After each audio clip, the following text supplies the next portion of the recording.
Hi everybody, today I'm here to show you a few pieces of nostalgia, some pop culture, pieces of memorabilia that came into my record shop actually. When you're there, you never know what's going to come in. People looking to sell things, to donate things. Today, we're going to talk about these three items that actually came in to the shop yesterday while I was there.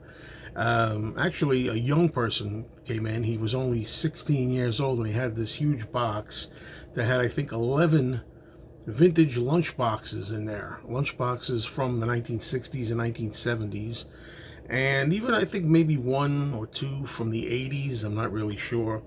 But out of all of these, I was interested in three items. And now the situation at the record shop is the owner of the store, obviously, it gets first crack. I mean, the person's coming there to sell these things to the store.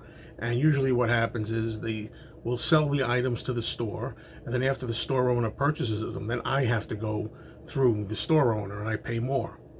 But in this particular case, the guy who owns the store was not sure that he wanted to buy them. I think the kid was looking for about $700 or $800 for all 11 of these things, which I thought was really a pretty good price. And I kind of told him, I said, you know, if the guy doesn't want to buy it at the store, I'm interested in three titles here, and I'd be willing to pay you. And I don't usually talk about how much I pay for things, but sometimes I do. I'll pay you $100 each for these three lunch boxes. And in some cases, he thought he could have got more. And I think at the end of the day, I wound up getting them for a good deal. Okay, and before I show them, I'll just talk about the rest of the story. Some of these things I think go higher. If you look online, on eBay or stuff like that, you can find them going for more money. Now, I'm not buying these things. I don't buy things with the intent of selling them. I don't buy things deliberately with the intent of to flip them. You know, that's not what I'm looking to do. I want to keep these for myself.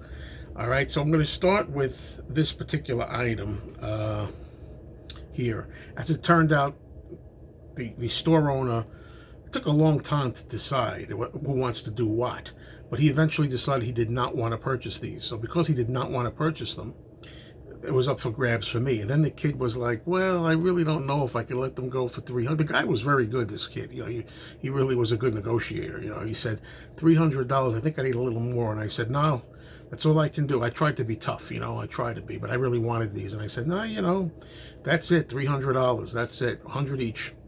And he said, could you go a little higher? He said, I said, what's a little higher, $301? And he said, how about in the middle, you know, three in the middle threes. So I just said, how about 340, you know? Not 350, I told him 340. And he said, okay, 340. So I paid 340 for these items. I know a lot of people think it's insane. How could you pay so much? And at the end of the day, I think I got a good deal when I see how much these could go for, even though I'm not looking to make money on them, you know? All right, so first off, the one I was most interested in was this one. It's the Munsters. I think this is 1965. Yeah, it says 1965. Original Munsters, and it has a tag on it as well. I don't know if that's the original sale price, but you know, these are always dinged up. They're always rusted.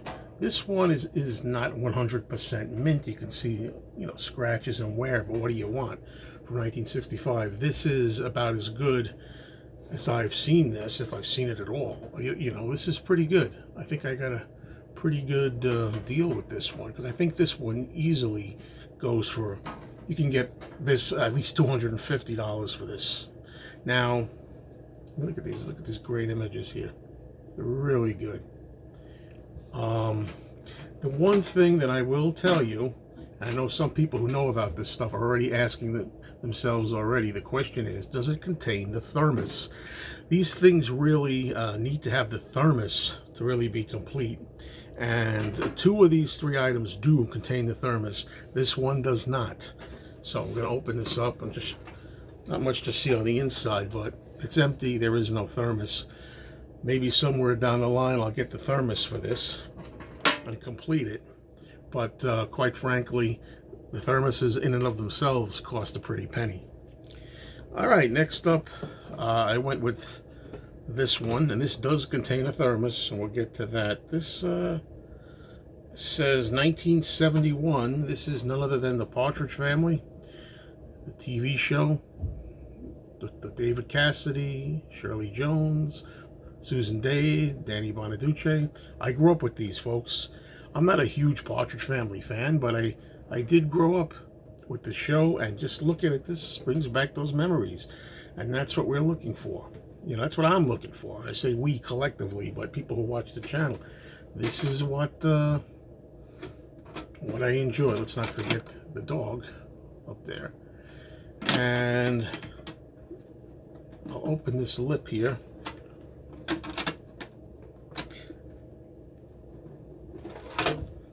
I gotta tell you, the inside of this one is pretty dirty.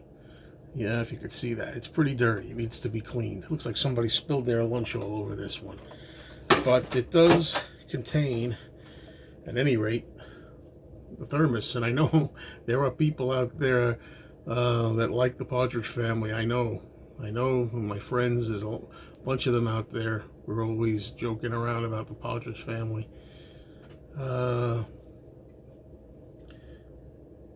it is, thermos. I wouldn't drink out of this in a million years, and I'm not going to open the top either. I can't imagine what it smells like in there, and I'm not going to find out either. All right, so one left to show.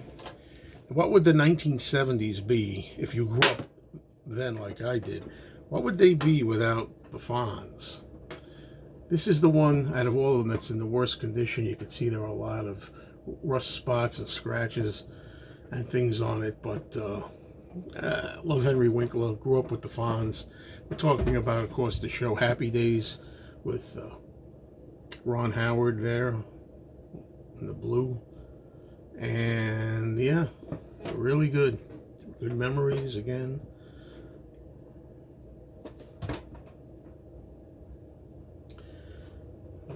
Jukebox. And does this one have the date on it? Although I would guess, I don't see the date readily on it. 1976. You see, this is 1976. By this time, the Fonz was a real character. I mean, it was a real took over the show, pretty much. And as I say, it does have the thermos, so I'm going to get that out. This thermos is a little bit different. It's much cheaper, plastic. But there it is, Happy Days record.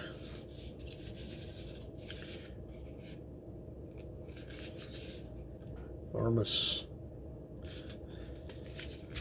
Hey, Mrs. C, maybe I'll have a little cup of Java. You know, no, seriously.